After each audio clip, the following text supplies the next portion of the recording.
O hiperfoco ele não é necessariamente um foco aumentado, né? Na verdade verdadeira, todo mundo tem hiperfoco. Absolutamente todo mundo tem hiperfoco. A mente que entra em estado de hiperfoco, você se desconecta das outras prioridades da vida. Você fica com esse mergulho, esse estado de flow muito selvagem, muito difícil de controlar. Se o hiperfoco fosse o poder do TDAH, você o controlaria e usaria todo dia, certo? Mas no fundo, você sabe que não é assim que funciona. Durante dias, você acorda disposto a ser mais produtivo, mas vai dormir preocupado por ter feito muito pouco. Eu criei um método que me ajuda a driblar isso e você também pode aprender no primeiro link da descrição. A questão do hiperfoco, por exemplo. Como que funciona isso? Como existe isso mesmo? E é possível, por exemplo, uma pessoa com TDAH ficar tão engajada numa atividade, um videogame, e aquilo virar o trabalho dele, sabe? Porque eu, por exemplo, eu sou do mundo dos games, sou viciado. É impressionante a quantidade de pessoas com TDAH que são streamers, que são youtubers, que trabalham com games. Primeira coisa, o nome ele é equivocado, mas eu não vou me ater a isso.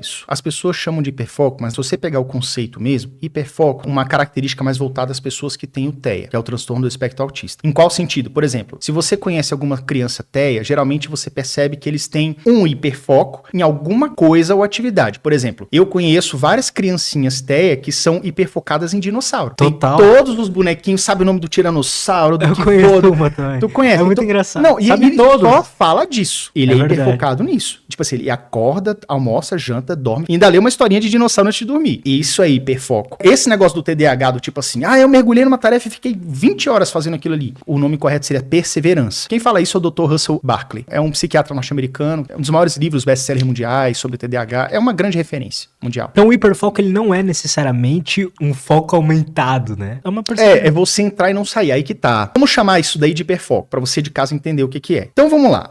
Mas o meu filho é hiperfocado no videogame, não sei o que, não sei o que. Na verdade verdadeira, todo mundo tem hiperfoco. Absolutamente todo mundo consegue entrar numa atividade que é prazerosa e ficar ali 8, 12, 16 horas até exaustão. Por que que isso é tão evidente na pessoa que tem TDAH? Porque isso é quase que selvagem e incontrolável. Por que que o hiperfoco, ele pode ser uma faca de dois gumes? Eu sou um streamer, eu jogo videogame pra caramba, então beleza, então agora eu vou ganhar dinheiro com isso, vamos supor. Só que quando você entra nesse hiperfoco, você simplesmente se desconecta de qualquer outra coisa. É como se você tivesse dificuldade de parar pra almoçar, parar pra tomar banho, parar pra escovar dente, parar pra xixi.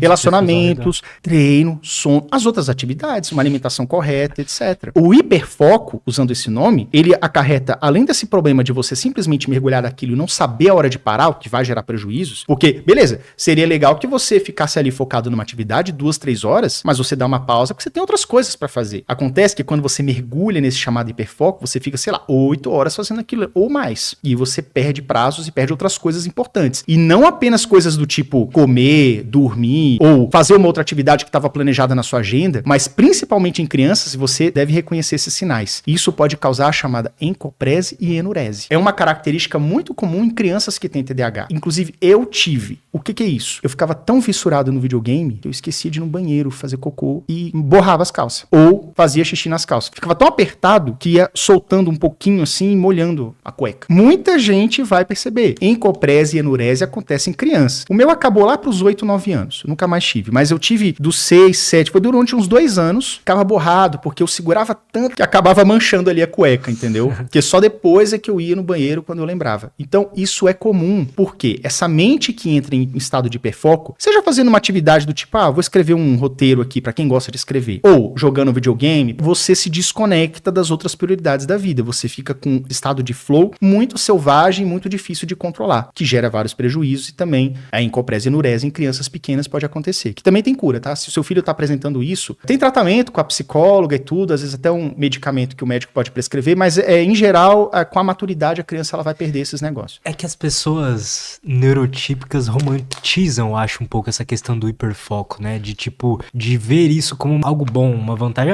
Mas você tem o hiperfoco e tal. Não é um superpoder, velho. É uma parada que todo mundo tem. Só que o teu hiperfoco de alguém neurotípico... Eu sei como parar, por exemplo. Eu vejo aqueles seus videozinhos que você fala assim, então, 3 horas de deep work. São 3 horas de deep work, não são 8. Porque depois você tem mais o que fazer. Eu consigo parar. Consegue parar. E pro TDAH é um pouco difícil. Pra quem usa computador aí, Windows, aperta a tecla Alt Tab aí, agora no seu notebook, no seu desktop. Você vai migrar entre uma janela e outra. Se você tiver com o Word com o Chrome aberto, você aperta Alt Tab e você troca a ordem das janelas. O Alt Tab do TDAH é estrambelhado. Você tá no Word, você deveria ir pro Chrome, você aperta Alt Tab, ele não vai. Um exemplo do Dr. Ned Hallowell, que ele usa no livro Tendência à Distração. 2 crianças chegam da escola, meio-dia. As 2 almoçam, uma tem TDAH, a outra não tem. Aí, quando dá 1h30, as 2 decidem dar uma jogadinha num Super Nintendo aqui, daqui a pouco eu faço o dever. Aquela criança neurotípica, ela vai ficar ali 1h30, e aí ela vai olhar pro relógio da parede e falar assim, nossa senhora, 3h30 da tarde, eu tenho que parar pra fazer dever, porque às 18 horas minha mãe vai chegar, o dever tem que estar pronto. A criança com TDAH, ela vai olhar pro relógio 5h50. Ela vai ficar mergulhada naquilo ali e não vai conseguir sair com facilidade. Vai ser muito mais difícil ela ter esse autocontrole pra poder sair, pra poder parar, porque ela lembrou do combinado, ou porque ela lembrou que às 18 horas a mãe tá chegando, o dever tem que estar pronto, e pro dever estar pronto ele tem que ter um tempo pra fazer aquela atividade. A pessoa de casa pode até me trucar falando assim, mas é difícil, toda criança ela vai querer só jogar videogame. Ok. Agora você deve conhecer aquelas crianças que são mais, entre aspas, educadinhas, organizadinhas, e que muitas vezes a criança com TDAH não tem muitos desses atributos. E eu falo isso por conhecimento de causa porque eu fui comparado com crianças educadinhas e comportadinhas e organizadinhas. E eu não era nada disso. Então eu sei que tinha colegas meus da minha idade, quando eu tinha 9, 10 anos, que eles jogavam videogame, 1h30, 2, depois eles, peraí, não, vou fazer meu dever de casa, que pra minha mãe não brigar às 18 horas. Quantas vezes já acontecia de eu não fazer nada, chegava às 18 horas, minha mãe chegava, e eu ficava conversando com a minha mãe sobre outros assuntos pra ela esquecer meu dever de casa e não me perguntar, sacou? Quantas vezes eu fiz isso? Eu ia passar um filme de ET no SBT. Quando minha mãe chegou, eu só ficava falando desse filme. Mãe, vai ter um filme tão legal, vai acontecer agora 9 da noite. É um filme sobre ET, não sei o que. Nossa, é mó legal. Eu falei, nossa, filho, é mesmo. Aí eu fiquei falando sobre aquilo horas, a gente lanchou falando sobre aquilo. Minha mãe esqueceu de cobrar a tarefa de casa. E foi assim que eu me safei naquele dia, porque depois o couro esquentou.